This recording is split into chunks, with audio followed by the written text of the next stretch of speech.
Hello दोस्तों, तो मेरा नाम है इंद्रजीत। तो आज मैं आपका स्वागत करता हूँ आपको अपने चैनल मिस्टर टंकी में। तो आज हम बात करने वाले डिस्क फ्रेगमेंटेशन और डीप फ्रेगमेंटेशन के बारे में।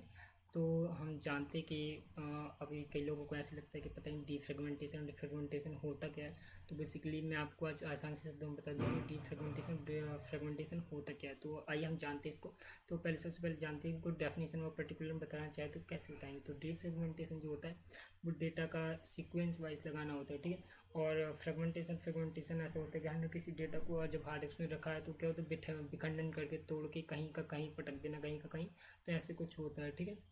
तो हम इसे समझना कैसे, तो मैं आपको इसे पर्टिकुलर में अगर समझाना चाहूँ तो ये हमारी एक हार्ड डिस्क आपको दिख रही होगी सामने।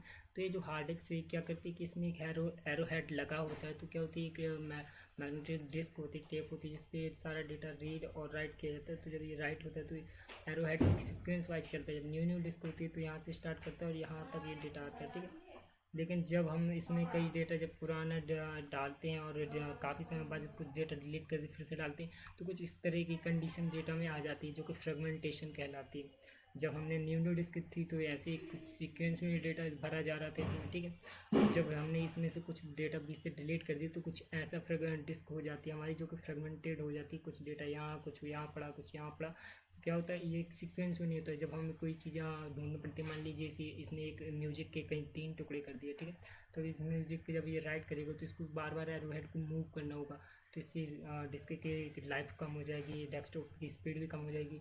और क्या होते हैं कि ऐसी बहुत सारी दिक्कतें जो हमारे सिस्टम में आ जाएगी। सिस्टम हमारा बहुत स्लो वर्क करेगा, तो इसलिए डिस्क का डिफ्रेगमेंटेशन होना बहुत ज़रूरी है। तो अभी जान लेते हैं डिफ्रेगमेंटेशन। तो डिफ्रेगमेंटेशन ऐसा होता है कि कुछ जो डेटा हमारा ऐसा जो फ्रेगमेंटेड हो चुका होता है तो उसको इस सीक्वेंस में लगाने की कोशिश करते। क्या कहते हैं म्यूजिक के अगर 3 पार्ट है तो 3 पार्ट को पहले लगाएगा, बाद में कोई अदर डेटा लगाएगा। यानी कि आगे कोई अगर खाली जगह है तो उस खाली जगह में उतने डेटा जो होगा कोई, तो वहाँ का जो पुराना डेटा हो वहाँ पर पहले डालेगा। फिर उसके बाद अगर म्यूजिक को पूरा करेगा फिर आगे का डेटा राइट करेगा।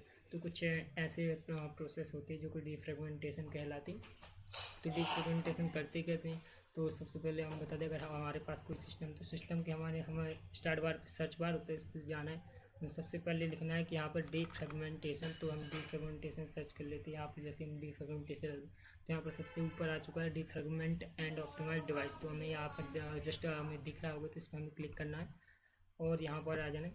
तो यहाँ पर देखा रहा है कि हमारे जो डिफ्रेगमेंटेशन डिस्क यहाँ पर मैंने अभी आपको यहाँ पर स्टॉप कर देते हैं। तो फिर से मैं खोलता हूँ डिफ्रेगमेंटेशन सर्च करते ही यहाँ पर ऊपर ही आ जाते हैं एक बार के बाद।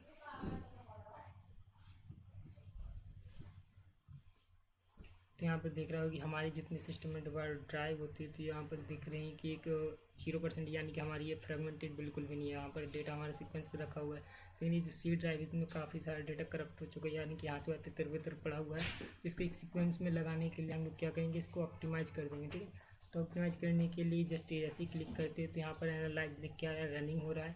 जैसे कि अगर हमारे डेटा को सारे सीक्वेंस में लगाने की कोशिश करेगा तो ये हमारा फ्रेगमेंटेशन डिफ्रेगमेंटेशन हो जाएगी जिससे हमारे जो कंप्यूटर की लाइफ थोड़ी अच्छी होगी, डिस्क की लाइफ अच्छी होगी और स्पीड भी थोड़ी अच्छी इंक्रीज़ हो जाएगी लैपटॉप की या डेस्कटॉप की, ठीक है। तो इसे हमने समझा कि ये डिस्क डिफ्रेगमेंटेशन फ्रेगमेंटेशन कहलाता क्या है। आई होप आपको अच्छे से समझ में आया होगा। अगर अच्छे से समझ में आता है तो आप चैनल को सब्सक्राइब कीजिए, वीडियो को लाइक कीजिए और अगली बार बताइए।